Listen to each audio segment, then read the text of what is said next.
Mesdames et messieurs, bonjour. Merci de prendre le rendez-vous de ce bulletin d'information culturelle sur Artistique Africa. La Biennale Regard Bénin 2012 s'est achevée depuis le 13 janvier 2013. Cependant, des activités sont toujours en train d'être menées dans ce cadre. Le samedi 30 mars, s'est tenu au musée ethnographique Alexandre Senois d'Andé à Porto-Novo le vernissage d'une exposition d'œuvres d'art plastique mettant en avant le travail de 4 créateurs de la ville de Porto-Novo. C'était en présence de quelques personnalités du monde culturel et politique. Des artistes béninois ont décidé de se mettre ensemble pour représenter leur vision individuelle et collective sur la ville de Porto-Novo. C'est à travers une exposition intitulée « Assainissement et partage » qui, au musée d'ethnographie Alexandre Senois à Dandé, met en exergue les travaux de création de 4 artistes vivant et travaillant dans la ville de Porto-Novo. Philippe Zunteyi, alias Zunt, Désiré Dedewanou, Donatien Alihonou et Virgile Massara ont pensé aux enjeux d'assainissement et d'équilibre durable dans le milieu urbain.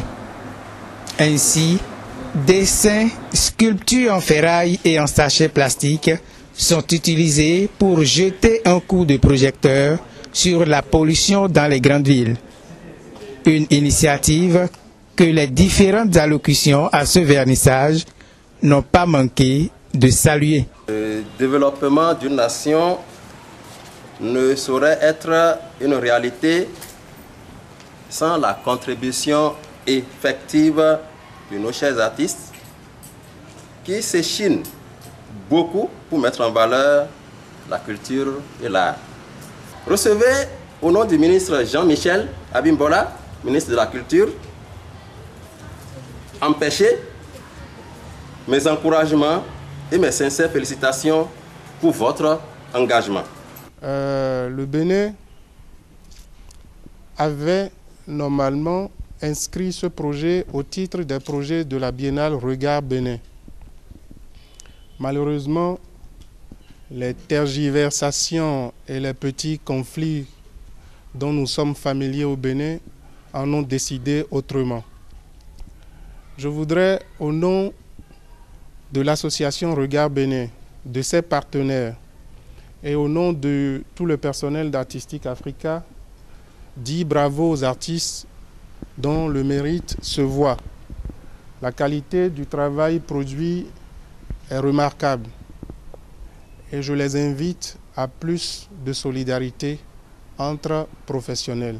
Dans le cadre de la 10e édition du Festival scolaire de théâtre et de chorégraphie FESTEC, qui a démarré depuis le 27 mars 2013, l'Association des jeunes pour le développement et de la culture, AGEDEC, a procédé le 30 mars dernier à une remise de trophées au Centre culturel chinois de Cotonou. Suivi.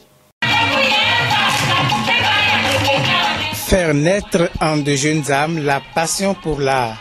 C'est à cela que s'attelle depuis une dizaine d'années le Festival scolaire de théâtre et de chorégraphie FESTEC. Une initiative du jeune béninois Jean-Louis Kedayi, soutenue par l'Association des jeunes pour le développement de la culture, AGEDEC, et qui est à sa 10e édition. Du 27 au 31 mars 2013 à Cotonou, élèves et étudiants ont mis en exergue leur talent de chorégraphe et comédien à travers des compétitions. Votre esprit a-t-il entrevu une fois ce qui caractérise ma vie intérieure? Madame, trop de troquidance à votre égard ne m'est pas permis, vous savez bien. Trop humble. De l'intérieur, je cultive des vacuités. Ça vous a dit? Le Festival scolaire de théâtre et de chorégraphie est un événement à encourager selon des participants. Les hommes passent, mais la culture reste. Elle peut évoluer avec le monde, mais elle ne doit pas être dénaturée par le monde. Nous sommes confiants que ces 5 jours de manifestation vous ont définitivement convaincu de ce que FESTEC a vécu, vit et vivra toujours. Les artistes Marius Dansou et Sophie Négrier ont présenté au public cotonois le 2 avril dernier une exposition consacrée à leurs œuvres propres. Il s'agit de sculptures et de photographies qui s'imbriquent en cohésion avec le thème de l'expo d'Abibla, entendez tressage de cheveux. Plus de détails. Un salon de coiffure exclusivement dédié aux tresses africaines. C'est ce à quoi ressemblait la galerie Joseph Pobli de l'Institut français du Bénin ce 2 avril. Sur les murs, ça et là, on peut voir afficher des photographies de tresses africaines prises par Sophie Négrier et des sculptures du plasticien Marius Dansou. Diplômée de l'Université des Beaux-Arts en France, la photographe qui travaille sur les tresses africaines depuis 2004 propose des créations de tresses qui lui sont propres et qui sont concrétisées par une coiffeuse de la place. Son alter ego Marius Dansou a quant à lui travaillé le fer pour en sortir différentes figures de tresses provenant également de son imaginaire.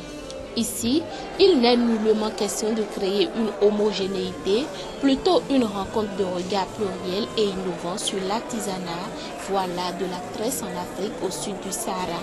Mais comment en sont-ils tous deux arrivés là?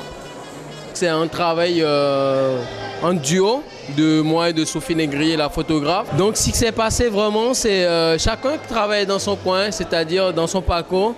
Sophie, elle a quand même eu un parcours, elle s'est toujours inspirée des tresses africaines, des coiffures africaines. Ce qui m'a vraiment inspiré dans les tresses africaines, c'est un jour je suis tombé sur l'album de ma mère, donc elle portait des tresses dingues sur la tête et pour moi t'as l'impression qu'elle avait des immeubles sur la tête. Donc c'est ce qui m'a inspiré et je me suis inspiré beaucoup aussi d'autres artistes qui ont travaillé sur les tresses africaines. Revenons à présent sur notre dossier consacré à l'art dans la rue à Cotonou. Nous irons cette fois-ci à Fidjro-Sedjako pour constater la manifestation du phénomène.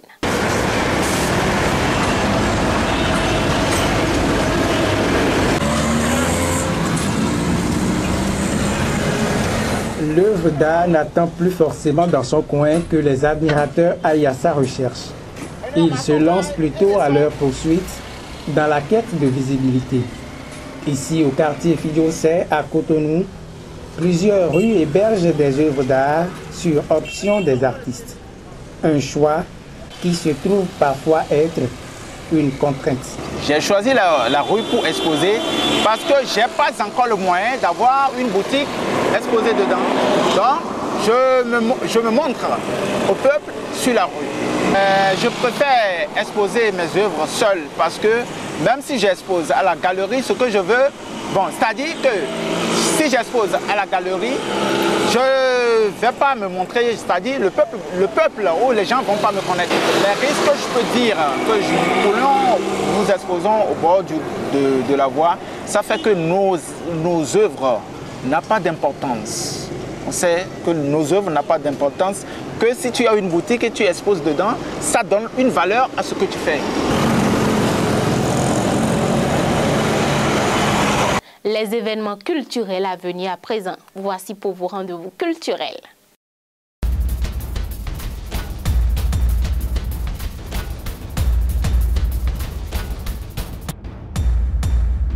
Au Sénégal, la 3e édition du Festival des rizières de Diembéring aura lieu du 3 au 7 avril 2013 dans le village de Diembéring situé en Basse-Casamance. Cinéma, art de la scène, art plastique, artisanat local et danse traditionnelle animeront cet événement pluridimensionnaire, fruit d'un partenariat franco-sénégalais.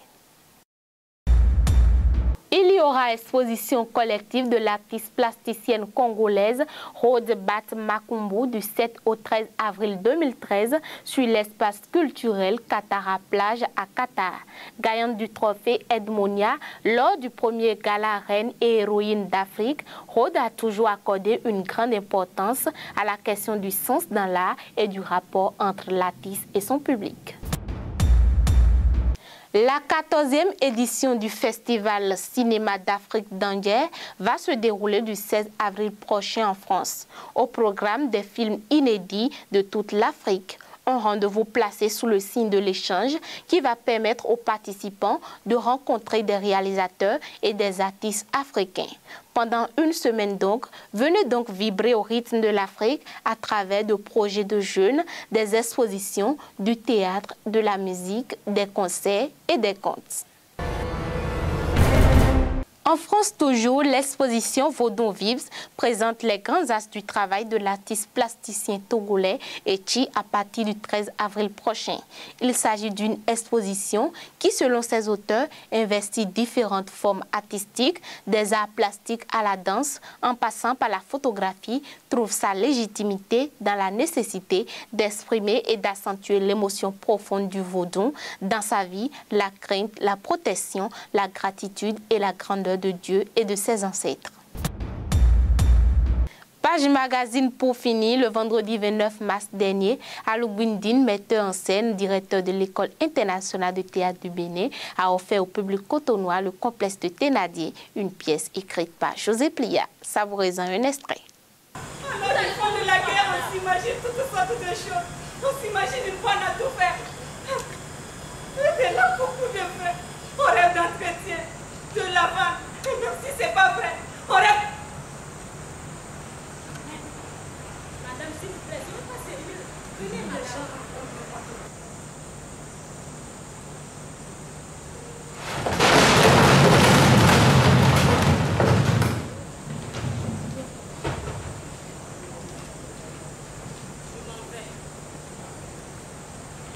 Je vais chercher mon père. Je vais chercher ma mère. Il y a peut-être un espoir de les retrouver. Nous reviendrons vous voir.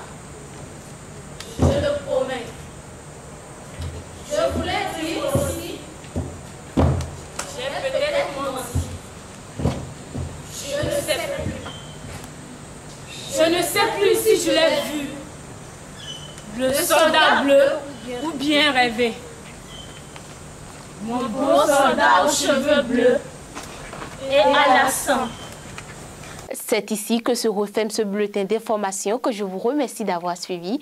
Toute l'équipe de réalisation se joint à moi pour vous souhaiter une bonne semaine de travail. N'oubliez pas, soyez des hommes libres et gardez la foi.